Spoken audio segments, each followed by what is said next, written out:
Det var jo den 7. mai, det. Men det offentlige den 8. Og 8. kom vi ut.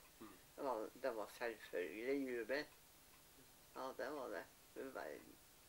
Og jeg husker vi var trent. Vi satt på lasteplanet på en lastebil på Levanger. Og folk jublet, og det gjorde jo selvfølgelig vi også, da.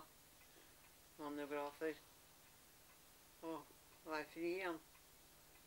Men han er litt preget.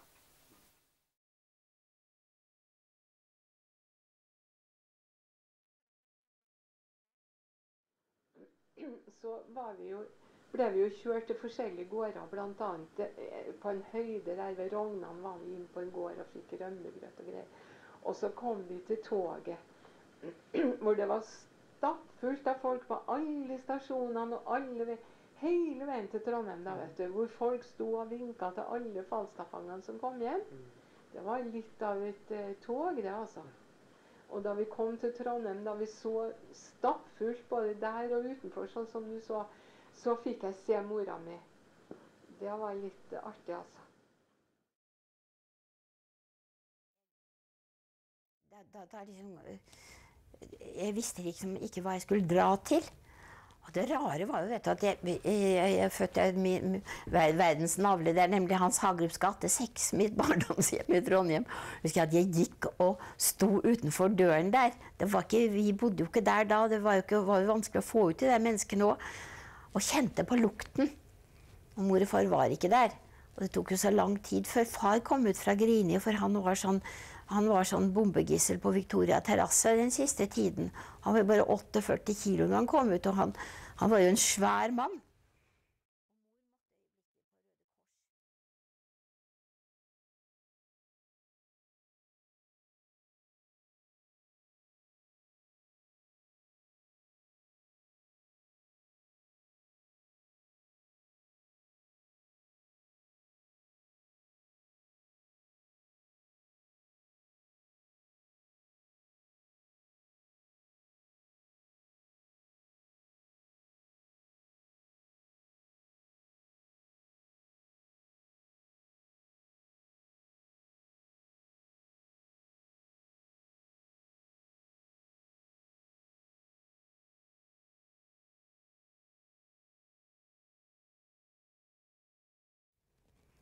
Jeg tror først og fremst så var vi enige om å tie stille, fordi at det var et stille tog som gikk ut av Falstad, fordi at vi visste at vi var ikke alle.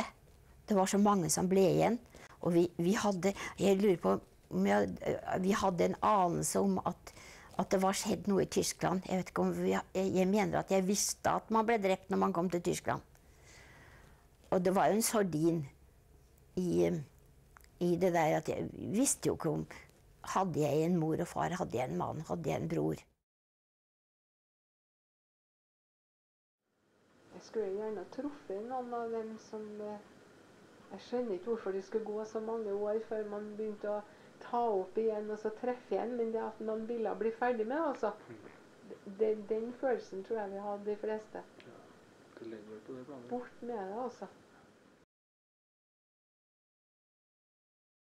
Det er rart, men de jentene jeg traff på Falstad og på Grini, det er vennskap som jeg aldri har hatt før eller senere. Selv om vi treffer hverandre kanskje en gang hvert år, hvert annet år eller sånn, så er det et eller annet som er veldig fint. Og hvis det er noe som skjer som en eller annen trenger hjelp, så er jeg sikker på at da får vi det hos hverandre. Altså.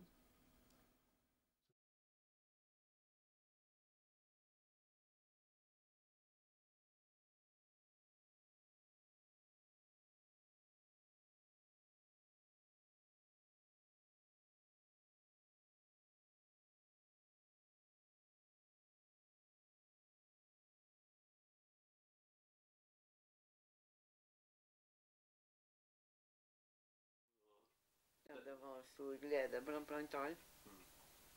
Blant annet så var det 2 stykker som reiste ut, eller fra Haugesund, så var det en som de var kjent på stasjonen i Skogn, og de reiste på toget i lag.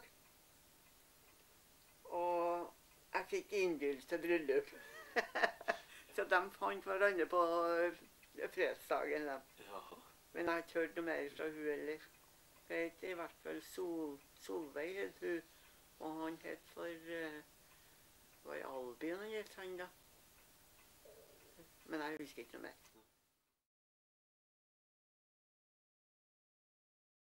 Men det er merkelig rart, ja, når det at de ikke kommer ifra og ikke får kontakt med dem, så kommer det bort, ja. Det gjør det, altså. Enten det var sånn at en ville helst glemme det eller ikke, det vet ikke jeg, men når vi var kommet oss hjem igjen, så ble vi liksom for oss selv igjen. Det ble ikke noe mye kontakt med de andre.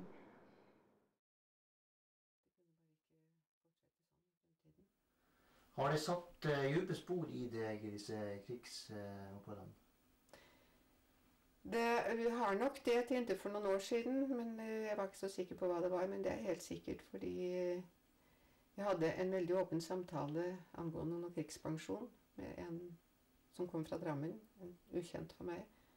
Og han gro og spurte akkurat som du gjør, bare enda tøffere. Men da var jeg nødt til å snakke, og det var ok. Så jeg har hatt det mye bedre etterpå.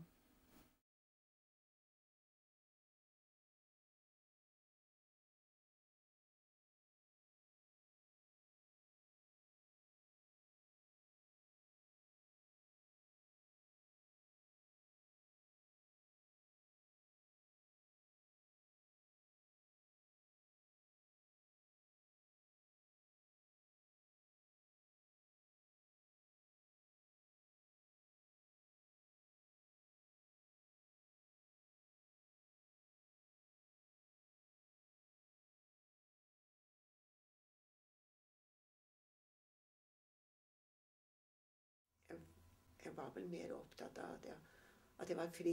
Og nå ville jeg være ung, og nå ville jeg leve livet. Og ikke Det er klart jeg snakket noe, men veldig lite. Jeg var en god venninne av meg som sa du snakker jo nesten ingenting om det.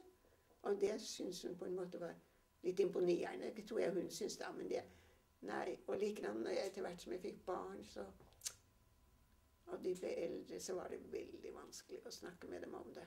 For enten så måtte du jo fortelle hvor jævlig forferdelig det var, eller så måtte du la være.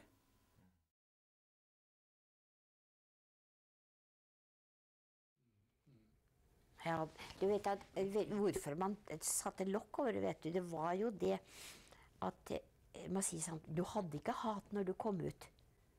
Jeg hadde jo en skolekamerat som vært med på å angi meg, men altså, det var borte det. Vi syntes jo synd på vedkommende, vi syntes jo synd på de der. Og jeg hadde vel ikke noe særlig lyst på dødsstraff heller, jeg. For jeg trodde liksom at de måtte ha lært noe. Men nå vet jeg ikke riktig hva jeg tror. Nei, jeg håper at det ikke blir noe sånn noe mer. Jeg unner ingen i fengsel.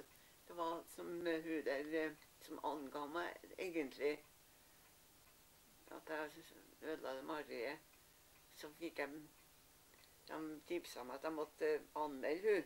Så sa jeg nei, aldri i verden. Jeg kommer sikkert til å anmelde et menneske, så samme søren kan man gjort imot meg. For jeg unner ingen å sitte i fengsel. Sitte i et rom med 2 køyer, og ikke på veggene, og ikke noe stol, og ikke noe bord. Og en kopp borti et hjørne der som du skal gjøre litt for nøden. Nei, jeg unner ikke det.